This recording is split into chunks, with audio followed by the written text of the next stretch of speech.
Okay મિત્રો, good morning અને જય શ્રી કૃષ્ણ. તો નવા દિવસની શરૂઆત કરી દેજે. મસ્ત મજાના રેડી થઈ ગયા છે અને વાતાવરણની વાત કરીએ તો આપણે તો સ્વેટર પહેરી લીધું છે, પણ આપણો નિર્ણય ખોટો નથી.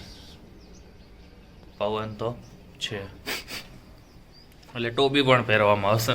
મને એમ કે ખાલી સ્વેટર પહેરી લઈશ તો ચાલશે, પણ હા, ટોપી પહેરવી જરૂરી છે. તો ક્યાં હવે ટોપી વોપી હારી હાથના મોજા ને બધું અહીંયા રાખેલ છે. તો બસ ચલો ફટાફટ આપણે છે ને હાથના મોજા વોજા પહેરી અને રફુ ચક્કર થઈ જાય આપણે. ક્યાં ખબર હોય તો તમને ખબર જ હોય, ના ખબર જ હોય યાર. ચલો બતાવી દઈએ બાકી શું હોય. બસ જો ઓફિસે તો આવી ગયા છે, નીચે બધા પેકિંગનું કામ કરે છે, હું મારું બીજું કામ કરવા ઉપર આવ્યો છું. તો કંઈ નહીં, વાત કરે ઠંડીની તો ઓનલાઈન મેં આવીને જોયું ને તો હે ને ઇન્સ્ટાગ્રામમાં ન્યૂઝ હતા કે રાજકોટમાં અત્યાર સુધીનો સૌથી ઠંડામાં ઠંડી સવાર હોય ને તો આજની હતી. જો કે લાગતું જ તું પવન જ એવો હતો એટલે કંઈ નહીં. બીજું શું, હવે તો ઠંડી ચાલુ થઈ ગઈ, ફરીથી મજા આવશે. આપણે કેવું કેમ ઠંડી વધારે હોય તોય ફરિયાદ કરે, ગરમી વધારે હોય તોય ફરિયાદ. ચોમાસામાં તો ફરિયાદ જ ફરિયાદ. મને નથી ગમતું ચોમાસું. કોકને ગમતું હોય, ઘણા બધાને ગમતું હશે, પણ મને નથી ગમતું સાચેમાં. કાદવ કિચડ ને એવું બધું થાય ને એટલે. તો બસ કંઈ નહીં, હવે આપણે કામ ધંધે વળગીએ અને આજથી આપણે એક નિર્ણય કર્યો. થોડાક દિવસ પછી તમને બતાવીશ, કહીશ કદાચ એની ઉપર હું ખરો ઉતરું ને તો, બાકી તો ચાલે રાખશે. બાકી ચલો ફટાફટ કામ ધંધે વળગીએ હવે આપણે. સો ગુડ ઇવનિંગ અને જય શ્રી કૃષ્ણ બધાને. જો આપણે પાલક મસ્ત ફ્રેશ નીકાળી લીધી છે, હજી બી આમાં પડી છે. મેં કીધું તું ને, જો તમે આમાં સ્ટોર કરશો ને તો ઓલમોસ્ટ 5 days થઈ ગયા છે, પણ એમનામ એકદમ ફ્રેશ છે. તો ચલો આજે આપણે છે ને પાલક દાળ તડકા બનાવશું. તો જો આપણે 4 જાતની દાળ કાઢી લીધી છે. મસૂરની દાળ બરાબર, મગ દાળ યલો લીધી છે બરાબર, આપણી રેગ્યુલર અને ચણાની દાળ બરાબર. તો આટલી દાળ આપણે લીધી છે. ફર્સ્ટ ઓફ ઓલ તો છે ને અડધી કલાક માટે આપણે 4 દાળ પલાળી દેશું વિથ રાઈસ. ઓકે, એટલે રાઈસ અલગ, એમ દાળ રાઈસ બનાવવા છે આપણે, પણ પાલકનો ઉપયોગ કરશું એમાં, એટલે આપણે મસ્ત એમાં ટેસ્ટ આવશે. તો આ દાળ પલાળી દેવાની અને છે ને પાલકને મસ્ત ધોઈ અને સૂકવી દેવાની. તો બસ જો પોણી કલાક થઈ ગઈ છે. મસ્ત આપણી દાળ અને ચોખા બે પલળી ગયા છે. ચોખા મેં મૂકી દીધા છે ઉકળવા માટે. અને જો પાલક છે ને વધારે લેવાની. મેં 3 પૂરિયા જેટલી હતી ને એટલી લીધી છે, એટલે શું ટેસ્ટ આપણો મસ્ત આવે. અને આપણે દાળમાં છે ને જોડે 2 મોટા મસ્ત ટમેટા છે ને એ બાફવામાં જ નાખી દઉં છું, એટલે કલર બી મસ્ત આવે અને ગ્રેવી ટાઈમે જ્યારે તમે વઘાર કરો ને તો વાર બી ન લાગે. તો બસ ઓછામાં ઓછી ખાલી 3 સીટી જ વગાડવાની. તો આપણે પાલકને જોડે નહીં બાફીએ, એને ખાલી ડાયરેક્ટ વઘારશું જ. તો આને બસ 3 સીટી વગાડી દઈએ, પછી આપણે વઘારશું. તો બસ જો આપણી દાળ બફાઈ ગઈ છે. તો સૌથી પહેલા છે ને આપણે પેલો એક વઘાર કરી લેશું બરાબર. પેલો એક વઘાર થઈ જાય ને પછી આપણે એને ફરીથી એક તડકો મારશું. તો હવે છે ને સ્ટાર્ટિંગમાં જ પહેલા જ એક આખું ચમચી ભરીને આપણે ગાર્લિક એડ કરશું બરાબર, અને થોડુંક જીરું. ડન. પછી આપણે એડ કરવાનું છે એક તમાલપત્ર.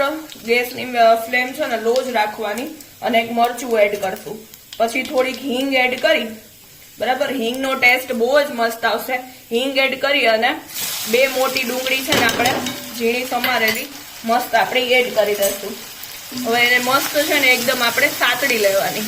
હવે એકદમ છે ને ગોલ્ડન બ્રાઉન કલર થઈ જાય ને પછી આપણે એને પાલક નાખી અને બધા મસાલા નાખી અને મસ્ત ફ્રાય કરશું.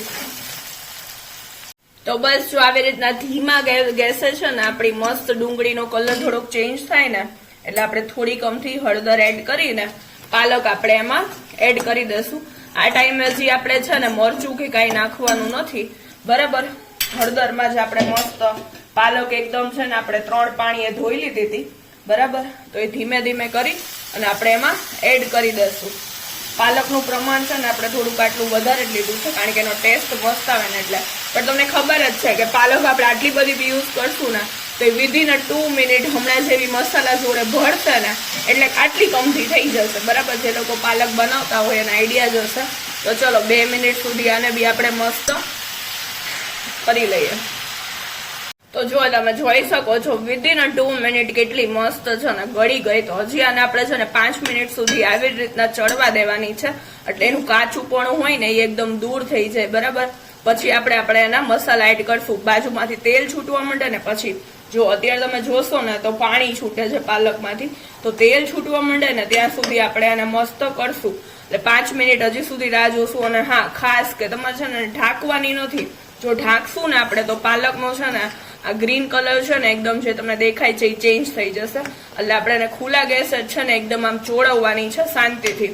તો હજી 5 મિનિટ થાય ને પછી આપણે બધા મસાલા એડ કરી અને દાળ એડ કરશું.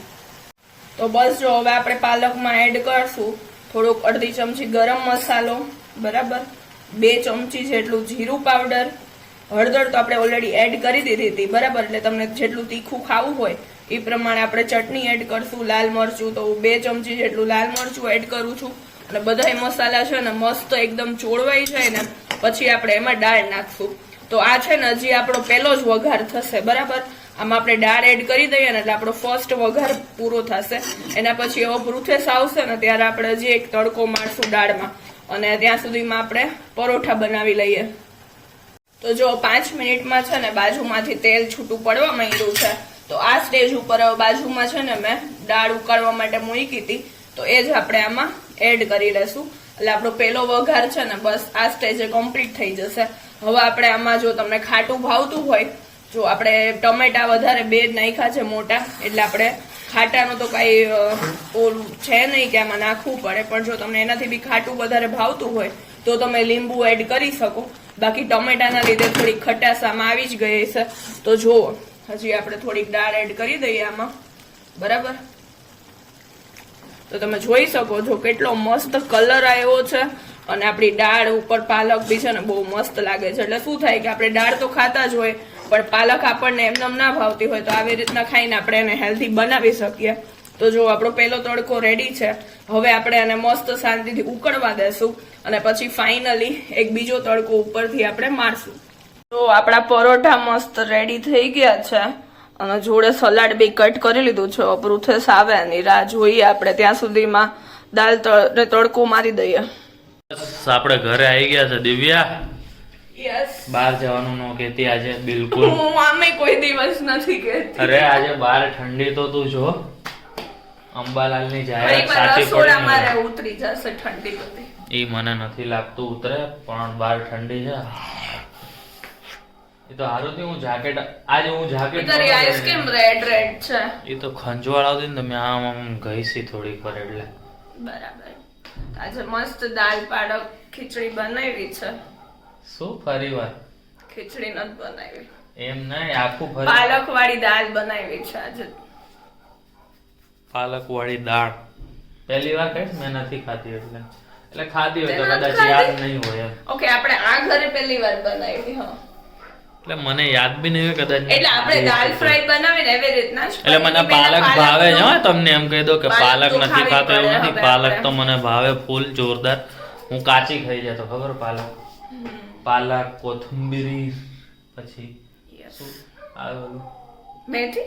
મેથી મેથી મેથી ના તો કડવું ખાવ નહીં તમે. કડવું કેટલું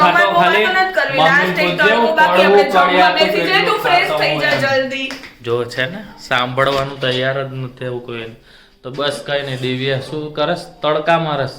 બસ એક ફાઇનલી ઉપરથી તડકો માર દો ત્યાં તો ફ્રેશ થઈ જાય એટલે આપણે જલ્દી જમવા બેસી કે ચલો આજનો મસ્ત નાનકડો સ્વીટ વ્લોગ છે આપણે.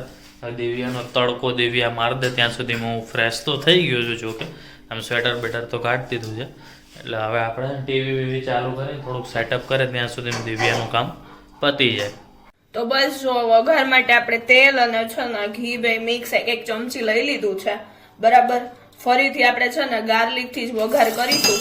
તો ફરીથી 2-3 કળી છે ને ગાર્લિક આપણે ઝીણું ઝીણું નાખી દીધું છે, બરાબર. જરાક અમથું જીરું અને એક મરચું, બરાબર. અને ડાયરેક્ટલી છે ને જીરું મસ્ત થઈ જાય ને, તતડી જાય ને એટલે આપણે મસ્ત એને ફાસ્ટ કરી અને ગેસ ધીમો કરી દેવાનો અને થોડુંક મરચું નાખી ગેસ બંધ કરી અને ડાયરેક્ટલી આપણે અહીંયા પાલક છે ને, બરાબર, એની ઉપર આપણે વઘાર આવી રીતના કરી દેવાનો. તો બસ જો આપણી દાળ ખીચડી છે ને પાલક વાળી મસ્ત, ખીચડી શું સોરી દાળ આપણી મસ્ત રેડી છે પાલક વાળી. તો ચાલો બધાય જમવા. તો બસ પાલક પનીર શું, પાલક પનીર શું, પાલક દાળ પાલક વાળી દાળ ભાત અને પરોઠા ખાઈ લીધા મસ્ત મજાના પેટ ભરીને. પૃથ્વીના વાતાવરણની થોડીક અસર થઈ ગઈ છે ફરીથી. વાતાવરણની અસર નથી થઈ. અને હા, આ બધા વ્યુઅર્સ આપણા ધ્યાન રાખજો આજના ન્યૂઝમાં, બરાબર. અમદાવાદમાં તમે સાંભળ્યું હોય તો હા યાર, નવો વાયરસ આ ને બી કોરોના જેવું જ છે કંઈક. યસ, એના જેવા જ બધા સિમ્ટમ્સ છે. અને શું કહેવાય, 8 મહિનાના કોરોના છોકરાને હતો ને, હાઈ 8 મહિનાના છોકરાને એટલે થયું બીકોઝ કોરોના હતો ને એ ડાયરેક્ટલી આપણી એજનાને કવર કરતું હતું, બરાબર, કે બધી એજના લોકોને થતું હતું. અને HMPV છે ને, HMPV ટૂંકમાં છે 4 અક્ષર. આડાવડું થઈ ગયું. પણ એ છે ને નાના બાળકોને અને બહુ વધુ ઉંમરના લોકોને થાય છે, વચ્ચેના લોકોને નથી થતો. ટૂંકમાં ધ્યાન રાખવાની જરૂર છે, નહીંતર ફરીથી લોકડાઉન આવશે ને તો લોચા થઈ જશે. કાંઈ નહીં, આપણે રીતના માસ્ક પહેરવાનું ચાલુ રાખવાનું અને બસ ફરીથી યુઝ. મારા પપ્પા હજી પણ પહેરે, દિવ્યાએ પહેરે ઘણી વાર. પપ્પા તો હજી ડેઈલી પહેરે જ છે, ખબર નહીં કેટલા ટાઈમથી તો એવી રીતે પહેરે છે. સેનિટાઈઝર અને માસ્ક નો ઉપયોગ કરવાનો બસ. એટલે તો બસ ચલો, તો આજના દિવસના અહીંયા અંત કરીએ. મસ્ત આ નાનકડા ટચુકડા વ્લોગને તમારો પ્રેમ આપજો, લાઈક કરજો, શેર કરજો. ચેનલને સબસ્ક્રાઇબ ના કરી તો સબસ્ક્રાઇબ કરજો. દિવ્યાની ભાષામાં કહે તો ફોલો ના કરી દેજો તો ફોલો પણ કરી દેજો. તો ગુડ નાઇટ અને જય શ્રી કૃષ્ણ. વહેલા સુઈ જોઈએ બીકોઝ પૃથ્વીની તબિયત ફરીથી ના બગડે એના માટે, હો ના બગડે એના માટે. દર્દીને આરામ મળે ને થોડોક.